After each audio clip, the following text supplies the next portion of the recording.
Hi guys, Chandler here, and this is Lionel, the Woma Python. Woma Pythons are one of my favorite snake species. They're found in Central and Western Australia, and they're actually endangered in a lot of their range. These guys are amazing because they will eat just about anything that will fit in their mouth, from small mammals, birds, even reptiles. Woma pythons are actually immune to snake venom, so these guys can actually eat venomous snakes. Here at Australia Zoo, these guys are incredibly special because Steve and Terri started a breeding program for this snake species.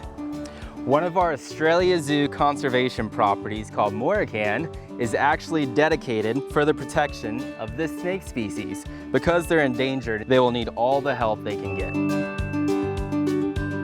Now, Lionel and I have a very special relationship because on mine and Bindi's wedding day, Lionel actually walked down the aisle with me.